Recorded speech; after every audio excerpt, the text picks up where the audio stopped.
काठमाडौँबाट छोरा र म मनोकामना मन्दिरको दर्शन गर्नको लागि हामी कलङ्कीबाट इबी भ्यानमा हिँडेको। कहिले छोरो यता गर्दै उता गर्दै यसो गर्दै उसो गर्दै, कहिले आइप्याडमा कार्टुन पनि हेर्दैछ, कहिले चल्दैछ। यसो गर्दा गर्दै हामी यात्रा गर्दैछौँ। यात्रा क्रममा छोरोलाई अल्छी लागेको रे, कहिले के गर्छ कहिले के गर्छ।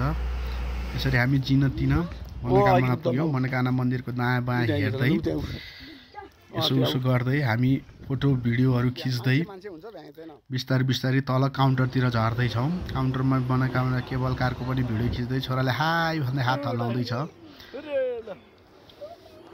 र हामी टिकट काउन्टरतिर गएर टिकट काट्दैछौँ।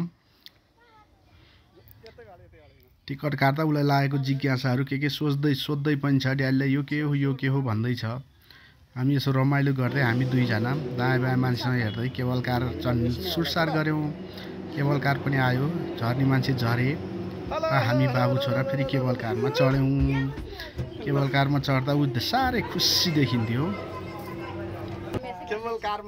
खुसीका साथ करिब 10 मिनटको यात्रा गर्दै बाटोमा केही प्रश्न सोध्दै दायाँ बायाँको सिन हेर्दै, साइडमा मान्छे भएको कारणले हामीले उनीहरूको भिडियो खिच्न असमर्थता भएर अलि साँगुरोसँग भिडियो खिच्नु पर्ने अवस्था आएको थियो र दायाँ बायाँ हेर्दै गफ गर्दै हामी माथि मन्दिर पुग्यौँ। मन्दिरको बाटोमा यताउतिको राखेको सामान हेर्दै होटेलवालासँग कुरा गर्दै उनीहरू बस्ने हो आज भन्दै थिए। हामी हो भन्दै अगाडि बढ्दै थियौँ।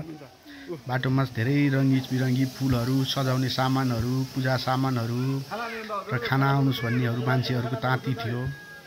बाटोमा होटेल बस्नलाई बोलाइ पनि रहेका थिए धेरै होटेलवालाहरूले।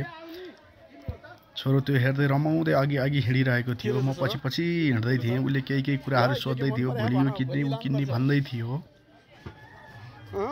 यसरी हामी अगाडि बढ्दै थियौँ। बढ्दै जाँदाखेरि बाटोमा केही देख्यौँ। सामानमा हामीलाई सायद कसैले कुखुराको भालेहरू पनि बेच्न राखिरहेका थिए।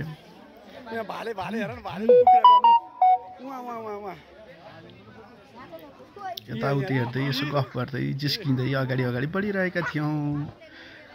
कुखुराको भालेले स्वागत गरिरहेको थियो, सब्सक्राइब भन्दै। हेरौँ यसो गर्दा गर्दै हामी बिस्तारै मन्दिर पुग्न आँट्यौँ।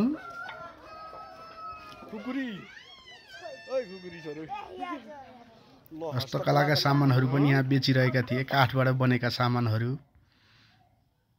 ल मन्दिर पुग्यौँ। मन्दिर पुगेर मन्दिर वरिपरि हेऱ्यौँ। मन्दिर माताको दर्शन गऱ्यौँ, नमस्कार गऱ्यौँ। चौतारोतिर सबैतिर हेऱ्यौँ र छोरोले एकछिन परेवासँग जिस्किँदै थियो। म दायाँ बायाँको भिडियोहरू खिच्दै थिएँ। के रहेछ, के नयाँ नौलो भयो भन्दै थिएँ। ल अनि छोरो परेवासँग खेल्दै रमाउँदै थियो। परेवालाई दाना दिँदै थियो, अरूले दिएको दानाहरू खाँदै थियो। परेवाहरू पनि बच्चाहरूको सँगसँगै घुलमिल हुन उफ्रिरहेका थिए। यसै क्रममा बेलुका भयो र साँझको आरती, मन्दिरको आरती सुरु भयो। आरतीमा छोरोले घन्टी बजाउँदैछ। आरती सँगसँगै हामीले आरती गऱ्यौँ, आरती दर्शन गऱ्यौँ र केही समय आरती हेरेर आरतीमा बत्ती बालेर मातालाई दर्शन गऱ्यौँ।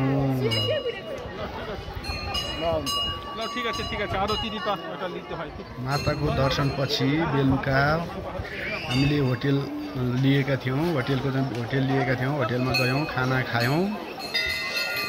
खाना खाएर बेलुका हामी आरामले सुत्यौँ। Good night. अब भोलि भेटौँला है। भोलि फेरि अर्को ब्लग।